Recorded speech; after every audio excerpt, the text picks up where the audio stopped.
It is Monday night. It's October 9th, 2023. Episode 360 of the Tan and J-Man Show is live on the ISC Sports Network, along with the ISC Sports Network Twitter X page and their YouTube channel and the Tan and J-Man Show Facebook page. Thank you, everybody, for joining us this evening. If you're listening on your favorite podcast platform, please give us a rating and review. That helps us out a lot. With all that said, I'm Tanner Lee. Co-host Josh the J-Man Munt here like always. J-Man, I want to see you get up and do a 360 since it's episode 360. No. Okay, fair enough. I tried. Gonna be like Michael Scott in the shareholder episode. Do a little spanning. I was just watching before I came up here, season 1 episode. I don't remember which exact episode number, but it was the basketball episode. Classic. That is a classic one. Classic one. But how we doing? How we doing tonight? I'm doing all right. I got some Birdie Bogey here for you. I feel like you're going to get this one right. I need it. I'm 3 strokes down, so. Christian McCaffrey, 14 straight games with a touchdown, which tied Emmitt Smith for 4th most all time. What player has the longest touchdown streak in NFL history? I have a good guess, but I'm also very nervous about my guess, if that makes sense. I think you'll get it right. I was going to have you do the top, like the 3 guys ahead of him, but there was one guy that, like, I've never heard of this fella. So who was that? I don't even remember his name, but I saw it. I'm like, yeah, never heard it. It was back in the 60s. Okay. I want to say he was a Baltimore Colt. I wouldn't know who he is then. Birdie Bogey is brought to you by Arlington Public House. Arlington Public House is upscale cuisine and cocktails with a casual atmosphere located 703 Main Street in Rochester. Over the weekend, their weekend special on their fall menu, the Jamaican Jerk Pork Chop. It looks absolutely delicious. 18-ounce center-cut French bone pork chop marinated and seasoned with house Jamaican jerk rub and pan roasted, served on a bed of coconut rice and green beans. I'm a big fan of the pork chops. They also have the Oktoberfest burger with it, which is all month long. 4 smashed patties layered in Swiss and melty beer cheese on a bed of lettuce and topped with beer-battered onion rings and ham, served on a pretzel bun with beer-battered fries. Good Lord, does that look amazing. Yeah, I saw that today or yesterday. I'm like, man. Yeah. And that looks as good. always, Monday night, $2 whole smoked wings and $1 off domestic brewskis there at Arlington Public House. So. Yeah, going back to their pork chop, I've yet to have a pork chop there, but everybody talks about that like it's their best item on their menu. Interesting. So, yeah. Interesting. I really need to try one. I'm a pork chop fan for sure. Yep. It's one of those things. I can't say I have more than 1 or 2 pork chops a year, probably. Yeah, I'm with you. But I always like them when I have them. Right. I don't know why I don't eat them more often. Yeah. I don't know. A lot of restaurants don't make a very good one, to be honest. Sometimes they can be dry, but that one looked succulent, the picture. Yeah, and it's really thick too. So yeah. Nice. Yep. They can succulent. Good word choice there. Thank you. We like our big words here on the Tan and J-Man Show. A bald man full of big vocabulary. I thought you were going to screw that up. I was waiting for you to say some word that didn't make sense there. Well, I do call you the walking baseball encyclopedia. So, with that said, fill everybody in on what's going on in MLB Postseason.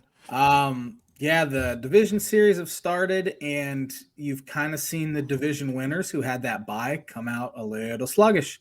The Baltimore Orioles, who won 100 games, they're down 2-0 against the Texas Rangers. Heading back to Arlington, Texas, to likely finish off the Orioles. The Orioles have kind of hit a little bit of a slump offensively. 12 of their last 22 games, they've scored 2 runs or less. So that's obviously not going to get it done. And the regular season's not going to get it done in the postseason. So they've kind of and they lack that experience factor as well, which that's probably overplayed a little bit. But it is a thing. Houston Astros and Twins tied at 1. Twins won their first playoff game since 2004, and first playoff series since probably before that.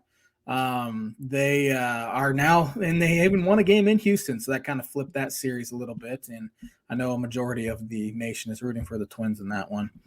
The Braves Best offense we've seen probably since the 27 Yankees. Got shut out at home for the first time in 2 years in game 1 of the DS, and I was just looking. They are down 1-0 last time I looked against the Phillies. The last time the Twins won a playoff series was in 2002. Oh, 2. Huh? Interesting. Yes. I wonder if that was against Oakland. It was 2002. It was against yes, it was against Oakland, 3-2, and then they lost to Anaheim. Yep. Yeah. Yep. Because I'm pretty sure that was played out in the movie Moneyball. Oakland losing to Minnesota. Yeah, the Braves have looked a little sluggish so far. And as I said, I think last time I checked in, which was about 5 minutes ago, they were down 1-0 in game 2. They don't want to lose this one. So then it goes to Philadelphia after winning 103, 104 games, whatever they did. They are facing elimination, which the Phillies are a very scary team. I mean, they proved it last year in the playoffs. They can get hot, and they can get hot with the best of them. The other series, we have the Dodgers got absolutely whooped in game 1 against the Diamondbacks. Clayton Kershaw, it's a thing. Greatest pitcher of our generation. He cannot pitch in the postseason. It is unbelievable. Gave up 6 runs in a third of an inning for easily his worst playoff start he's ever had. Probably the worst start he's ever had in his career, to be honest, and it came at the worst time.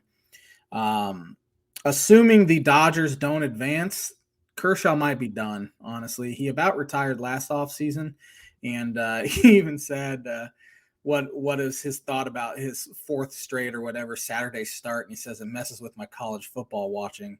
So I don't know. I should know this, but where did he go to school? He's at high school. Oh, is he? Oh, okay. Yeah, straight out of high school. 7th overall pick in 2006, I want to say, out of high school. Wonder who he likes. Wonder who he was. He's out of Texas, so I assume it's probably the Longhorns. Of course, one of his good buddies growing up was Matthew Stafford, so maybe he's a Georgia guy. Who knows? Right.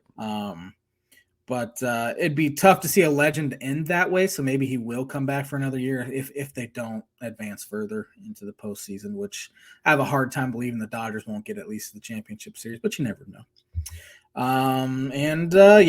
That's about gonna do it for our baseball talk. Not a whole. Obviously, you have four games going on, but. I have a question for you. I mean, it's not really related to the postseason. Maybe a few of these guys you might mention are, but how many actual superstars would you say there is in the MLB right now? Like marquee names, get your attention, make you want to watch, even if you're a casual fan. Like just as a whole, or that are left in the playoffs right now? I would say as a whole. That's a good question, because I was thinking about the other day, because I saw Jeter on TV next to A-Rod, thinking we don't have that level of guys that are in like the tabloids of who they're dating, kind of like Travis Kelce, right? Sort of deal. Marketable guys, it's lacking significantly. I know obviously attendance has gone way up this year with the new rules and all that. And it'll take a little while before the public catches on, but you don't see ESPN talking about baseball at all, even during the playoffs. It's all football, NBA, that sort of stuff, which that hurts significantly. Man, that's a mark. Now, worldwide, Shohei Ohtani absolutely is that guy. He's probably more famous outside the U.S. than he is actually in it. Mike Trout is best player of our generation, but he's not a marketable guy. He's just kind of, and he's on a bad team too, which doesn't help. That's a really good question. Aaron Judge is, because he's with the Yankees and all that. But again, you don't see these guys being like put on billboards or anything. I mean, you do in their cities, but elsewhere. So that was a good question. Yeah, because I mean, you could probably list 10 guys who are like the best players in MLB, but I don't know if any of them are superstars. I mean, we grew up in a fascinating era where McGuire, Sosa, Griffey, then Bonds. I mean, those guys were marketable everywhere. Griffey still is marketable. Yeah. I mean, to this day. So even Mike Piazza had some stuff going for him. There was so many guys. Yeah. But times have changed a little bit. Yeah, they have, unfortunately. Yeah. But. Yep.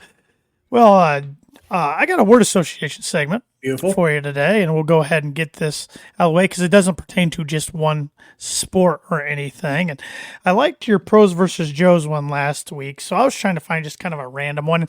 And some of these names, I don't really know if you categorize them really as athletes, so to say, as the list said, but I found a list of 10 athletes who have been in movies. Ooh, I like it. This is the 10 greatest athletes they list that have been in movies, I should say. Starting with LeBron James, who was in Trainwreck in 2015. Trainwreck is a pretty funny one. I know his Space Jam movie kind of flopped. That was awful. But yeah, LeBron, man, he is trying everything in his power to be Michael Jordan. Trying. The Space Jam thing and all that. But yeah, he is, believe it or not, he is the oldest player in the NBA. Yeah. He is the oldest. It was literally, he is the oldest guy left. If you like him or hate him, it's still pretty incredible what he's doing at his age. Incredible. Yeah. Maybe the greatest athlete to play a professional sport, honestly. Yeah, he's a freak. He's a freak. Here's a guy who's a freak at getting to the quarterback. Lawrence Taylor, any given Sunday, 1999. Joe Theismann is about the only thing I can think of. I watched that video clip. It is gruesome. I know his son played at Purdue, didn't he? He did, yeah. Yeah, it wasn't for a decently high recruit. He didn't really do much. No, he's considered one of the top 2 or 3 defensive players to ever live. So he had a cameo in Waterboy also. Did he? Yeah, I can't really repeat what they said. I don't want the FCC to get mad, so I'll say it off the air. Kareem Abdul-Jabbar, Airplane in 1980. Yeah, legendary appearance in Airplane, which at the time was considered like the funniest movie ever made, and it holds up pretty well. It holds up. I was gonna say it still holds up pretty good. It's pretty funny. Yeah, Lou Alcindor, he obviously he was the all-time leading scorer. It was kind of fascinating to see it kind of played out on the big screen with the Magic Johnson show, Showtime. Is that what it called? Showtime. Yeah. And that got canceled, unfortunately, because they're just teasing the a Bad Boys appearance in that. But he and Magic supposedly did not get along very well. Lakers have that trouble a lot of times with superstars. Even Shaq and Kobe didn't get along very well. Oh, exactly. Arnold Schwarzenegger. This is one of the. I mean, he was in competitive lifting, so I guess he was in a lot of films. But the Terminator 1984 is the one they mentioned here. Governor of California. Chris Pratt is his son-in-law. What else can I say? did not know that. Yeah, he's. I did not know that. Pratt's married to his daughter. Yeah. This is one that rose my eyebrows. I did not know this guy was any sort of an athlete. That's Jason Lee. He was a professional skateboarder at one time before he became an actor.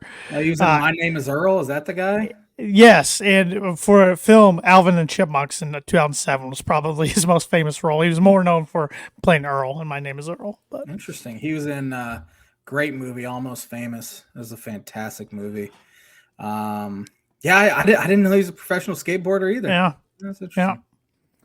I've never heard of this guy. Maybe you have. A old guy here. Johnny Weissmuller played Tarzan the Ape Man in 1932.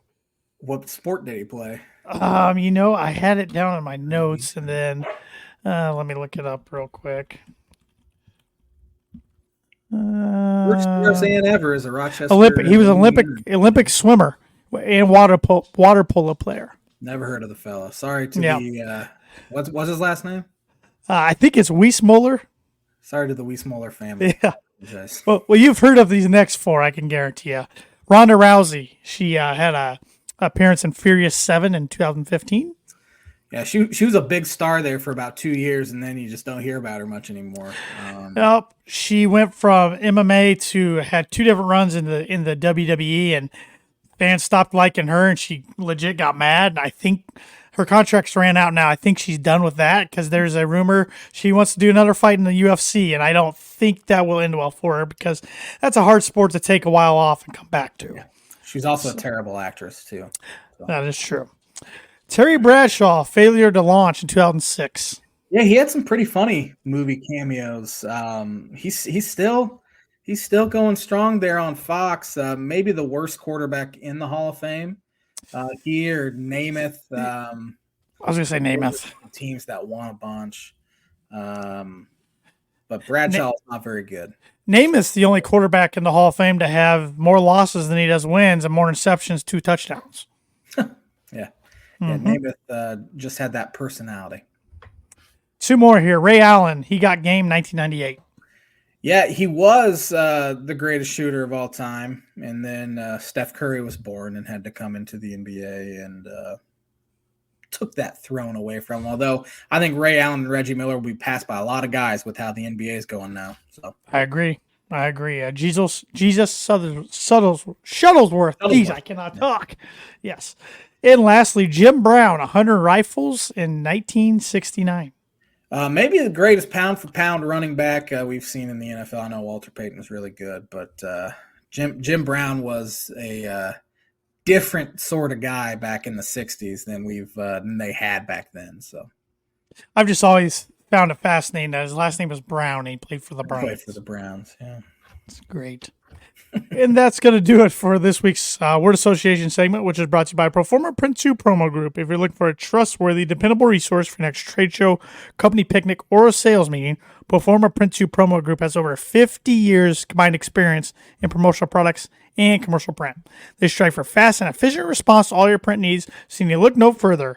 Let them be your one-source print and promotional company today by giving Barbara Van Weinsberg a call at 574-210-3815, or if you'd rather give her an email, you can do that as well, barbara.vanweinsberg@proforma.com. My dad just texted me, no Dan Marino and Ace Ventura?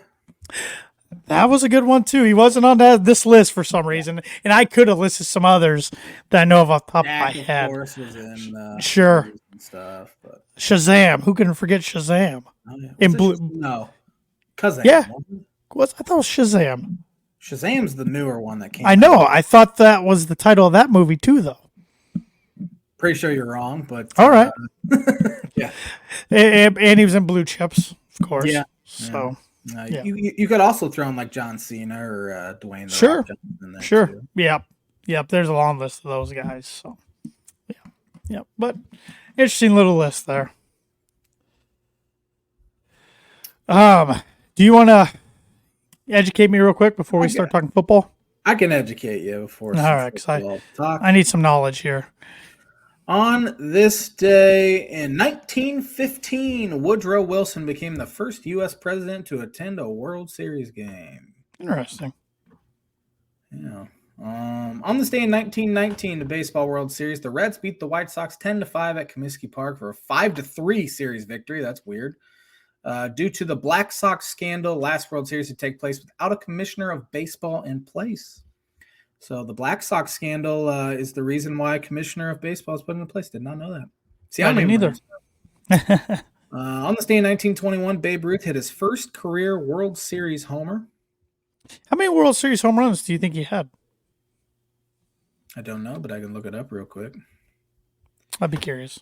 Baseball Reference has never failed anyone, but this will be an easy one. I'm going to say, you have a guess? I'm going to go 22. That's a good guess. I was thinking 20-something. I'll go 26. George Herman Ruth in his career hit. Let's see if this comes up here. Of course, he had 714 in his career.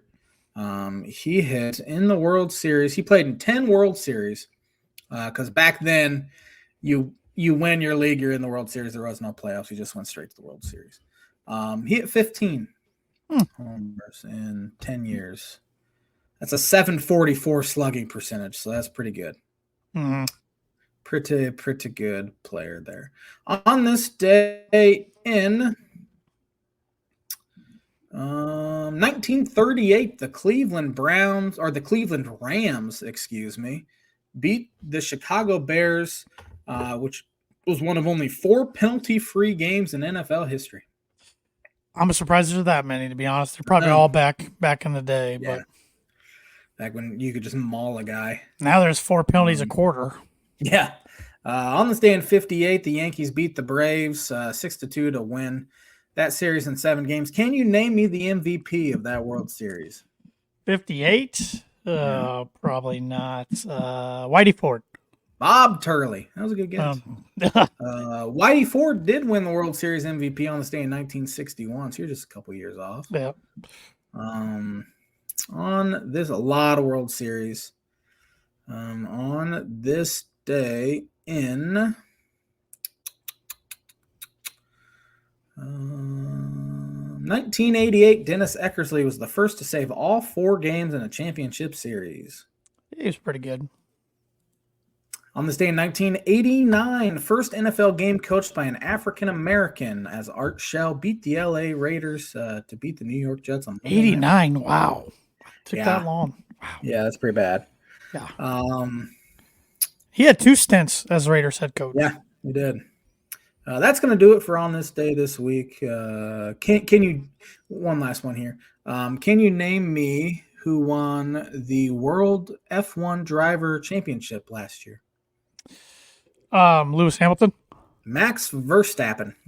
Lewis Hamilton's the only one I know, so. Yeah. And part owner of the Denver Broncos, so. Well, he probably needs to sell his share before it is worth nothing. We'll get into that in a bit. That is the On This Day segment this week, which is brought to you by Mooney Woodcrafts. Mooney Woodcrafts is a veteran-owned and operated woodcraft shop based out of Texas with Indiana grassroots. They provide 100% hand-cut custom designs that fit your needs, and their pieces are a great addition to any home, office, or man cave. You can see some of their recently completed projects by visiting their Instagram page or their Facebook page at Mooney Woodcrafts is their handle on those. And if you let Thad know the Tan and J-Man Show sent you, you get 15% off your order. He was texting me today about some things and said he probably made his neighbors mad yesterday because he was doing some woodwork for about 4 hours. Oh. I said, it's a Sunday. They'll get over it. So he can get you those signs, perfect signs, for any occasion, but particularly Christmas. Think of Christmas. I mean, we're getting closer and closer to about 2 months out. I think it's like 82 or 3 days away. So not too early to get your Christmas orders in, and you'll get 15% off if you tell them the Tan and J-Man Show sent you. So. Beautiful. What football you want to start with tonight? I'm gonna rant either one. So whatever. The ball is in your court. Let's talk college football first. All right, let's do it. College football. The University of Miami. Oh boy. Talk about incompetence, for one. I've never seen a coaching decision. For those who don't know, Miami was up 3. They had the ball. 38 seconds left. Georgia Tech had no timeouts. Miami, all they have to do is take a knee. Because it's third down. It's third down. Third down, not fourth down. Take a knee, game over. It's pouring down rain, for one, or it had been rainy. And they decide to hand the ball off. The guy fumbles. Georgia Tech picks it up. 2 plays, 74 yards, touchdown, Miami. 2 really good plays, I should add. Yes, that is an inexcusable part in itself, although it was completely shouldn't have even happened. No. I have never seen a dumber coaching decision in my entire life than that happening. And honestly, that's enough to get a coach fired. It is. And this is a big year for Mario Cristobal and his staff. They've started off well, 4-0 to that point, ranked. But a bad loss to Georgia Tech, which kudos to Georgia Tech, though. That's 2 years in a row. They've knocked off like 3 ranked teams on the road. Georgia Tech was coming off a home loss to Bowling Green. I know. Yeah. I know. But kudos to them for going to get that win. And yeah, like you said, if there's push comes to shove at the end of the year and he's on the fence of getting fired, this will probably do it. And why didn't any of his assistant coaches, staff members, or even players say, Coach, what are we doing? Yeah. All we got to do is take a knee. I mean, just awful awareness all around. Of course, I see a lot of Miami Hurricane stuff, much like you do with Colorado. And yeah, so I see a lot of Hurricane stuff, and I read something that his staff is kind of scared of him, to be honest. For one, he sent out a mass email in the offseason berating staff members for even talking to the media, even if they wanted to say positive stuff. He said, do not talk to the media. They don't need to know anything. And Cristobal is known for this. They have, of course, they came in undefeated, or they were undefeated. Yeah. Right? Yep. They had not kneeled at the end of any of their games once. They have ran out. Now, some of those games they were up big, so it didn't matter. But he did this exact same thing at Oregon and about cost him then. I don't know how he hasn't learned. Just take a freaking knee, to be honest. It makes no sense.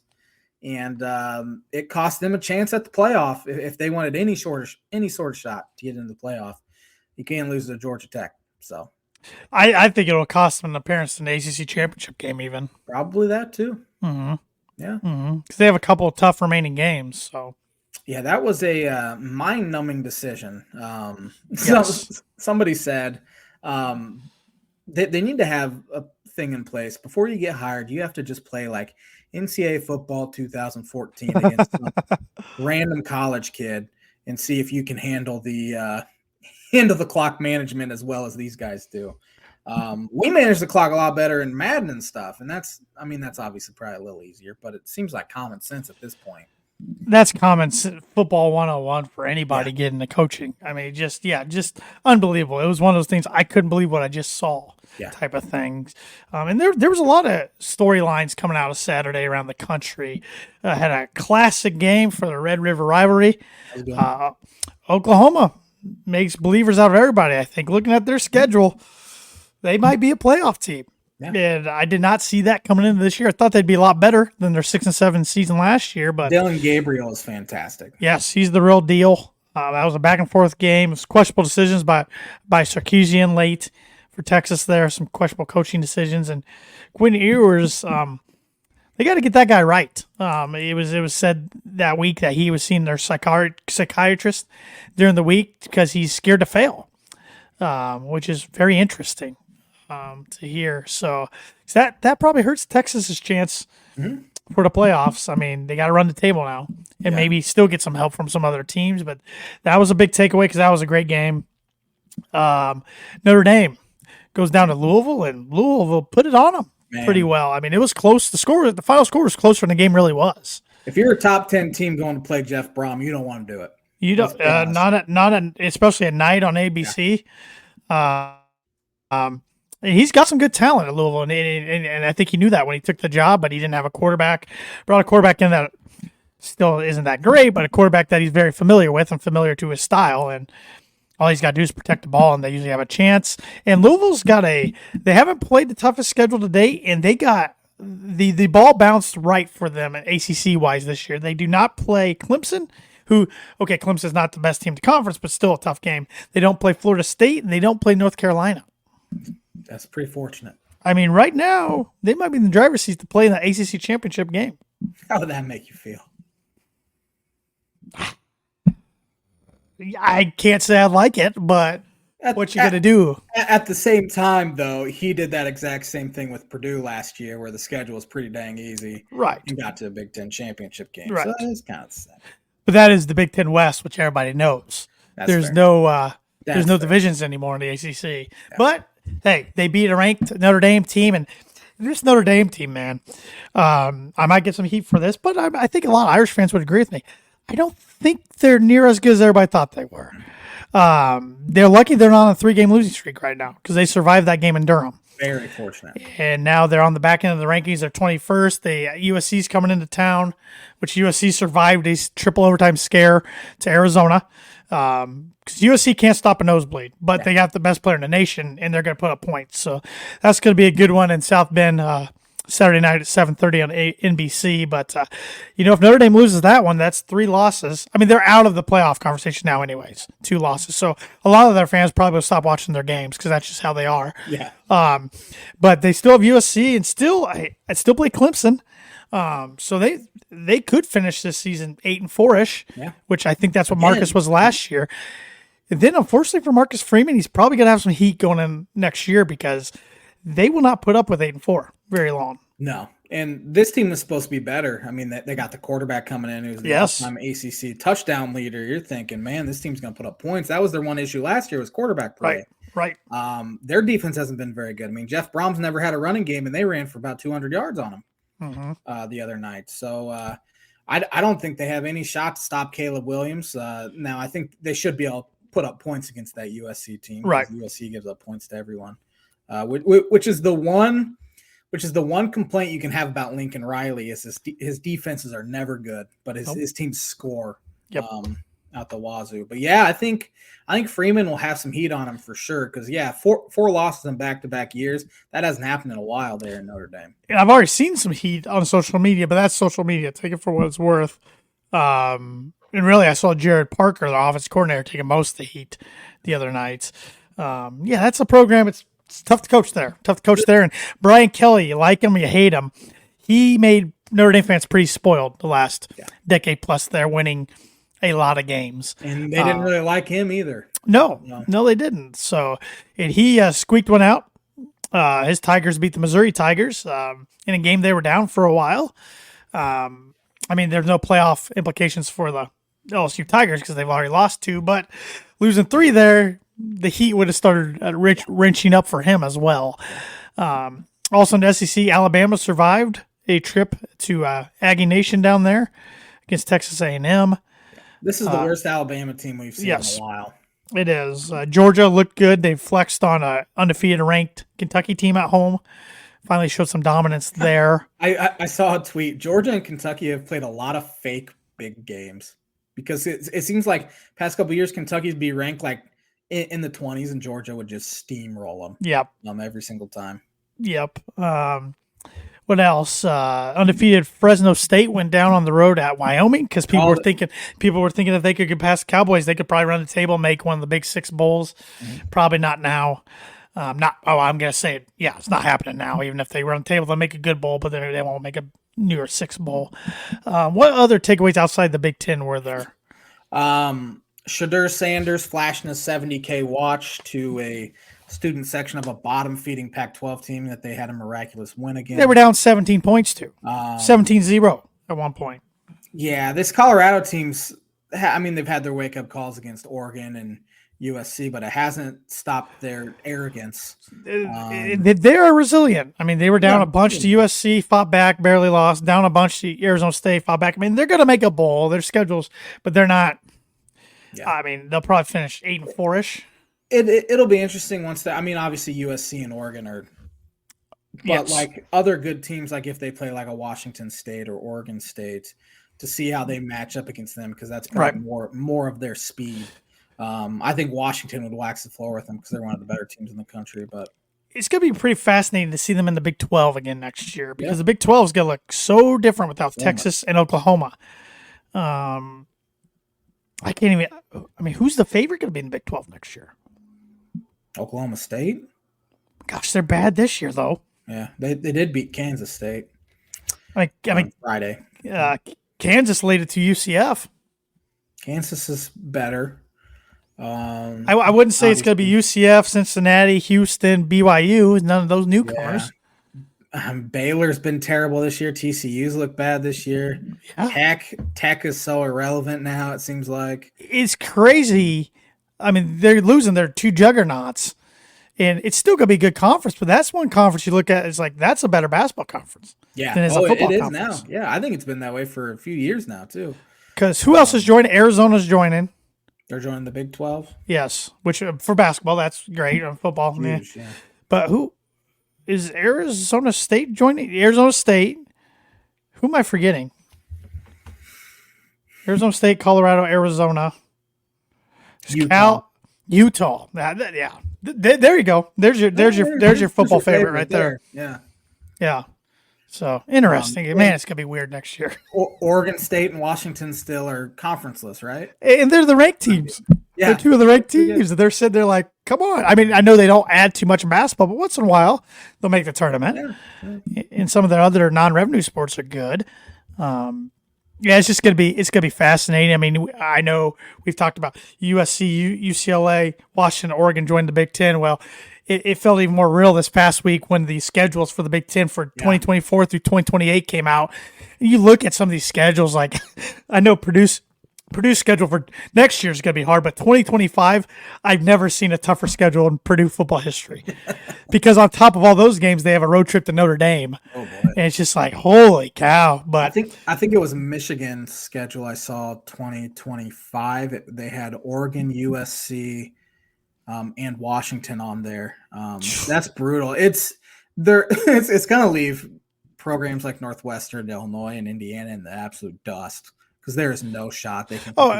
You can add Purdue in there. I think it's going to lower everybody's expectations if they're not already lowered, and to where if Purdue or Illinois wins 8 games, that's a heck of a season. You know what I'm saying?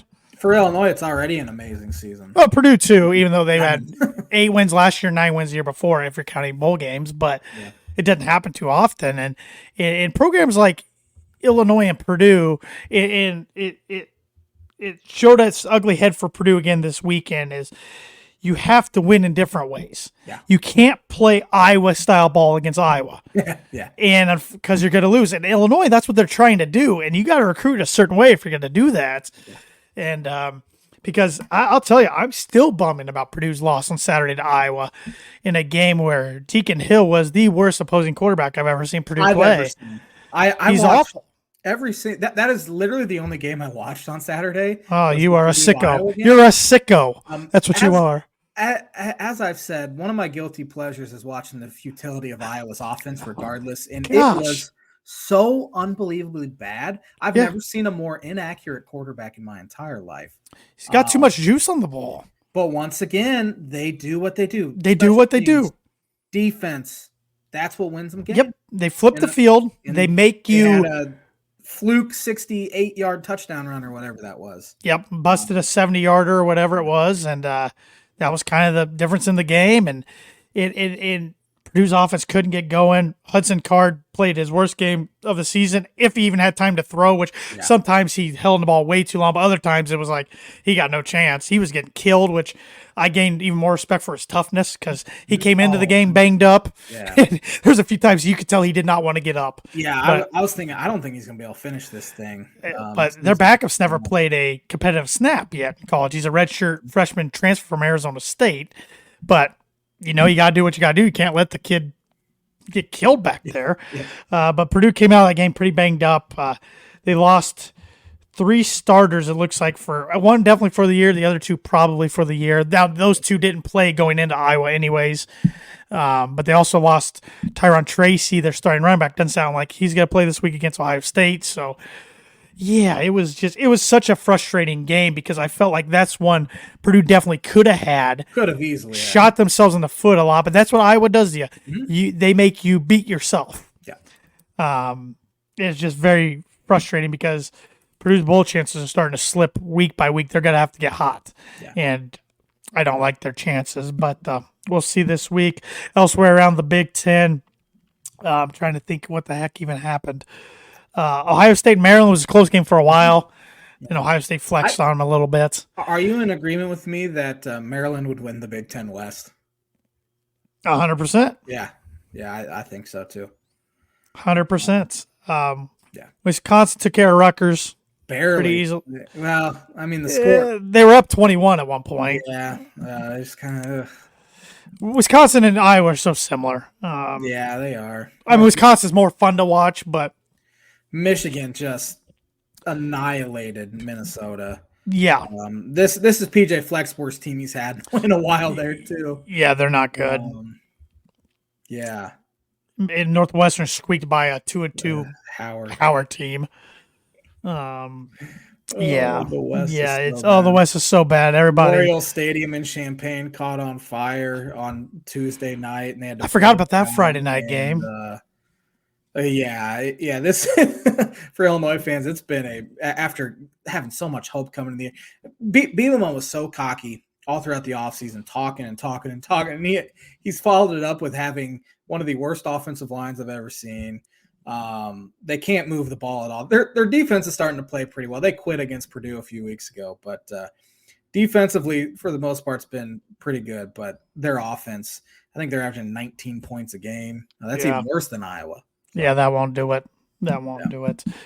So, but looking at Big Ten, pick'em, we tied, I believe. Those dang Boilermakers. Once again, I lost one game, and for some reason I took Purdue. I don't know. I was on the Purdue train because I think Iowa was so bad. And again, they could have easily won that one. Well, it's funny what I do is like whenever my pick is on this podcast, usually by the time I do my Purdue podcast a day or so later, I reverse it. So not this week. My pick will be the same on both podcasts. But so we tied. Only 6 Big Ten games going on this weekend, 5 in-conference game and 1 non-conference game. We'll start with the Purdue game, though. Purdue is at home against Ohio State. It's ranked number 4 in the country. Ohio State's a 19-point favorite. This game is on noon. It's another Peacock game, 3rd in a row for Purdue. So get the Peacock if you haven't already. I will say they do a pretty good job. The presentation is good. It's slick. Very good. Yeah. Jason Garrett's not my favorite, but Garrett's terrible. Yeah. That's all right. But Ohio State big time favorite. Purdue is 5-3 since the year 2000 in Ross-Ade against Ohio State. It's That's really crazy. really weird. You can't beat Wisconsin, but you can beat Ohio State. Can't beat Wisconsin, rarely beat Michigan, but Ohio State at Ross-Ade, they've had their number. This is Ohio State's first trip since the Tyler Trent night game in 2018. These teams are definitely different than those two teams in 2018. I think the Buckeyes win this game pretty easily. 4 confident points on the Buckeyes, though. Yeah, I have 5 on Ohio State. Ohio State's defense is so good. Offensively, they're not what they were previously. Their offensive line for them is pretty weak for them. Yeah, I don't know if Travion Henderson's going to play, but he missed the game against Maryland. Right. But, man, it's going to be tough against Emeka Egbuka and Marvin Harrison Jr. Yeah, I don't know how you cover those guys. Yeah, I have no idea. So Ohio State for 5. Michigan State at Rutgers. Rutgers a 5.5-point favorite in this one. That's my 1-pointer. I got Rutgers in that one. I got Rutgers for 2. I got Scarlet Knights for 2. Indiana at Michigan. Michigan is a 34-point favorite in this one. I have Michigan for 4. I should switch the Ohio. I have Michigan for 5. Because I would being at Purdue and at Michigan, I would be more shocked if Indiana went into the big house and won than I would be Purdue beating Ohio State. But no. Illinois at Maryland. Maryland's a 14-point favorite. It's gone up. Hammer it. Hammer that spread. They score fast. Illinois can't score at all. So I have Maryland for 3. I have Maryland for 3 as well. UMass at Penn State. Penn State's a 42.5-point favorite in this one. Penn State for 6. UMass does have a pretty dang cool turnover celebration. Have you seen that? They put like the old school the old school hat like back in the during the American Revolution sort of days. That's awesome. Right? It's pretty cool. I don't know if that beats Akron's tire though. That's pretty good too. Yeah. I guess my only hope as a Purdue fan is that it won't happen because I think there was a better chance to happen if this was a home game for Ohio State than a road game. I'm hoping Ohio State overlooks Purdue since they play Penn State next week. Yeah, Ryan locked in though. I think. Well, hopefully no Purdue former coach or anything talks about Ohio State, so Ryan Day can go off on him in the post game like he has. Have to have Gary Danielson, even though he's a former player, keep his mouth shut. I guess. Maybe Danny Hope's out there. He can start talking some trash. I'd love to see Danny Hope back in Ross-Ade Stadium. Iowa at Wisconsin. Wisconsin 10.5-point favorite. Give me Wisconsin for 2. I think they handle them, especially with that quarterback, Deacon Hill. I got the Badgers for 1. Winner of this game's going to win the West. So. Yeah. Boring. Top 25 matchups. You got those up by chance? I have them up. We have Syracuse got murdered by killed. And now they travel to Florida State this weekend. Give me the Noles. Yeah, give me the Noles as well. Maybe I would say the game of the weekend. Where's game day at? I don't know. I was literally just about to ask. I'll look it up while you read games. It should be this one. It's a 2:30 ABC. Number 8, Oregon at number 7, Washington. Ooh, that is a good one. I like the home team there, though. I like Penix and DeBoer in Washington. Man, Bo Nix is a Heisman candidate, which is amazing to even think about considering I know he was at Auburn. Give me Washington. It is at Washington. Yep. Is it? Okay. Yep. Michael Penix as well as a Heisman candidate there. But, give me the home team. That'll be rocking. Texas A&M at number 19, Tennessee. I want to take A&M, but I'm going to take Tennessee. Yeah, give me Tennessee. Jimbo's got to be feeling some heat there. I don't know if they can fire him, though. Nobody's done less with more talent. I agree. Number 10, USC at number 21, Notre Dame. I think this will be a close one. I know Notre Dame fans hanging their heads right now. Notre Dame is favored. They are favored. It's flipped. It's flipped then. Okay. 2.5. I think Caleb Williams is a difference maker, though. Give me the Trojans. In 6 games this year, Caleb Williams has thrown 22 touchdowns and only thrown 1 interception. He's the closest thing on a college level to Patrick Mahomes I've ever seen. The way he makes off-balance throws and stuff. Yes. This will be the J-Man's Book It prediction of the week. Give me the Trojans, and I think they win by double digits. Hopefully, that wouldn't be good for Marcus Freeman. Yeah, hopefully I'm not cursing them here. But the J-Man's Book It prediction of the week brought to you by Indiana Farm Bureau Insurance Agent and big Notre Dame fan, Travis Watering. For life, home, auto, business, renters, workers' comp, and farm insurance, contact Travis 219-869-4561. His email is travis.watering@infb.com. Number 25, Miami Hurricanes traveling to Chapel Hill to face the Tar Heels. Give me North Carolina. Who knows where Miami's mindset is, and May's having a good season for North Carolina. That's the kind of loss that can spiral there. Oh, yeah. You could absolutely lose the locker room with that sort of stuff. Give me North Carolina as well. Last one here, we have number 18, UCLA at number 15, Oregon State.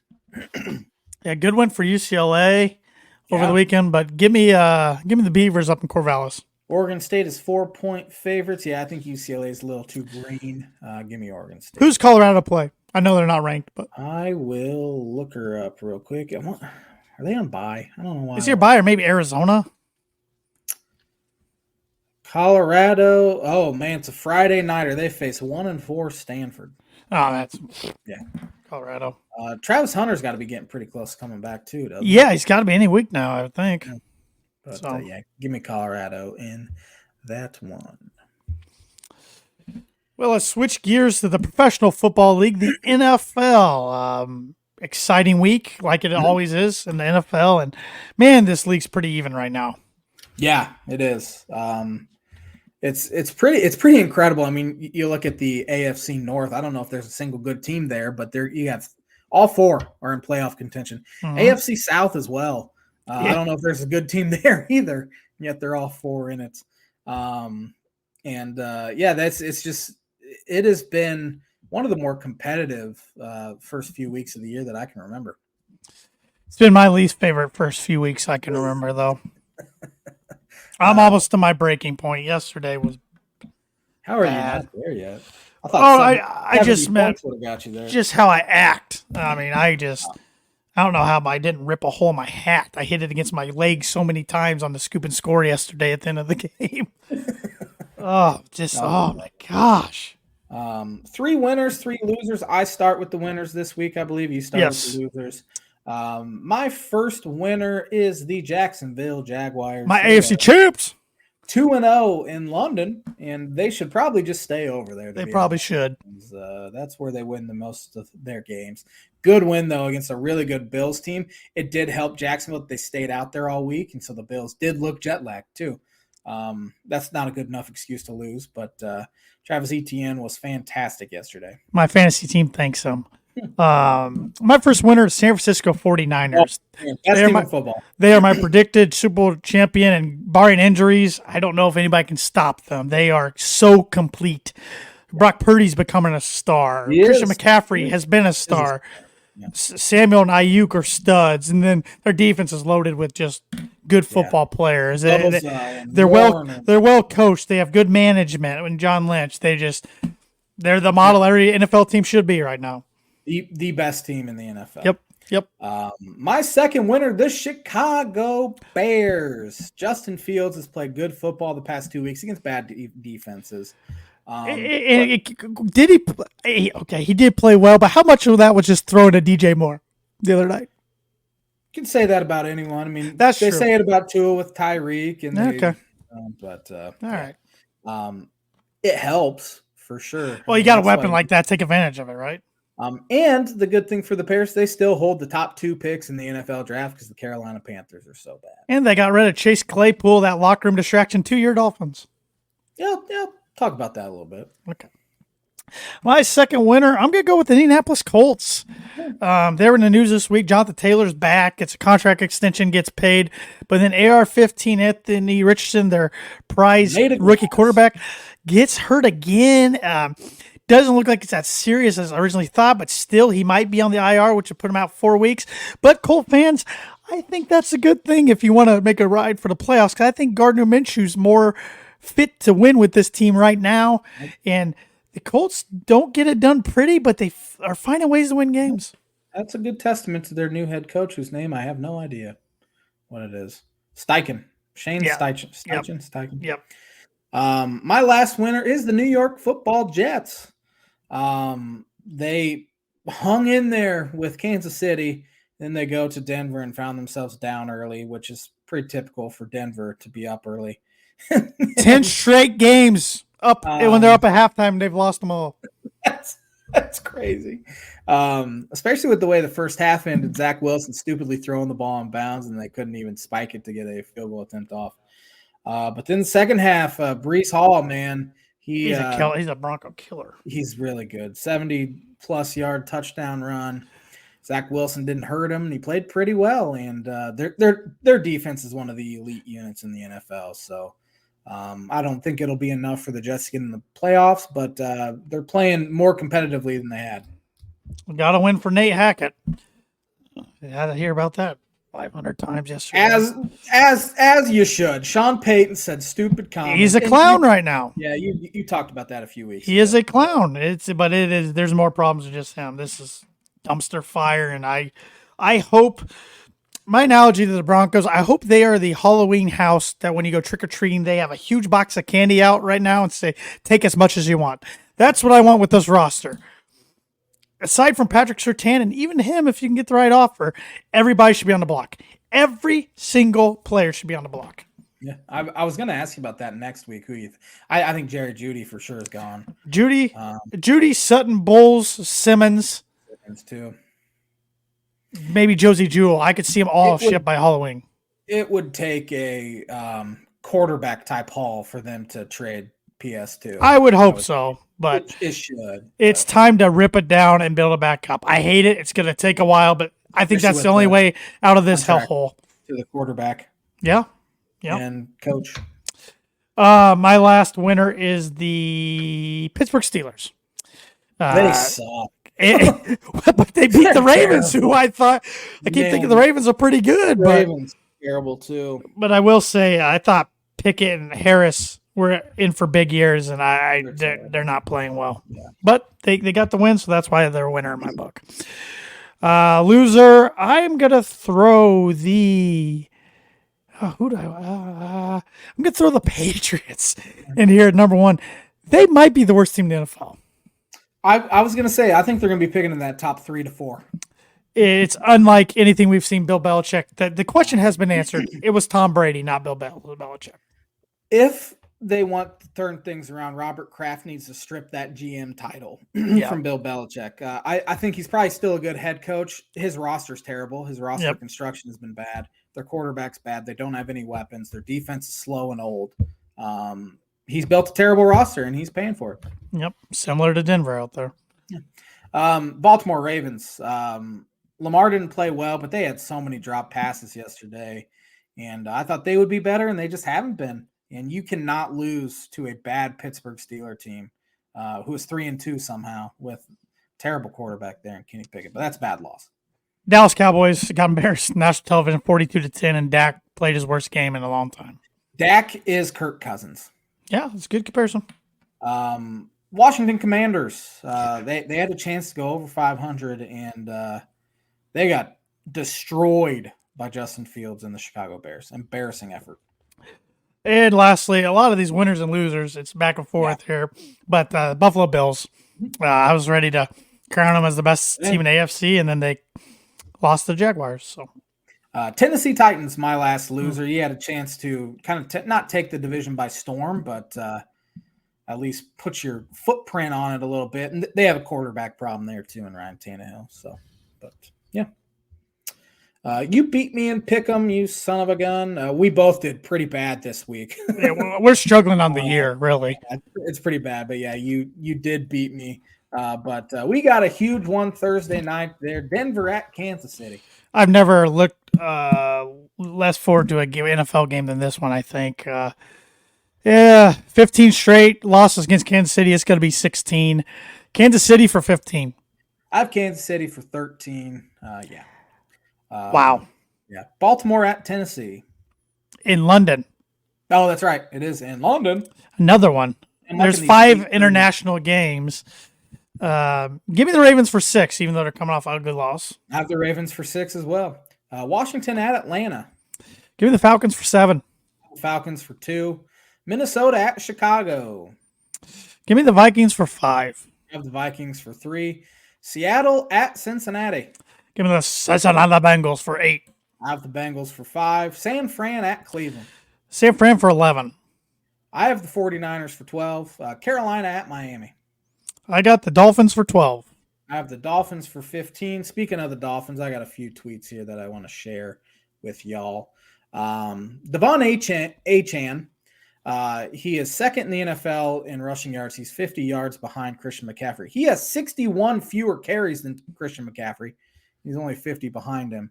Thank Vance Joseph for that one. Yeah. The Dolphins lead the NFL in plays that have gained 10 or more yards. They have 93. The next closest team has 75. 15 yards or more, 62 plays. Next closest has 43. 20 yards or more, 32. Next closest has 26. 30 yards or more, 15. Next has 11. 40 yards, they have 11 plays of 40 yards or more. The next closest has 5. They have 8 plays of 50 yards or more. The next closest has 3. Explosive offense. I'm having a lot of fun watching them, as I should. As you should. For the first time in a long time. Give me the Dolphins for 15. My father will be at this game. It is our annual trip, but because I decided to have a baby and all of my good friends needed to get married that same year as me, I will not be able to attend, so I'm blaming Tanner. That's fine. I'll take the blame. Yeah, Dolphins for 15. Dolphins for 12. Yeah. Indianapolis at Jacksonville. Jaguars for 9. I have Jags for 11.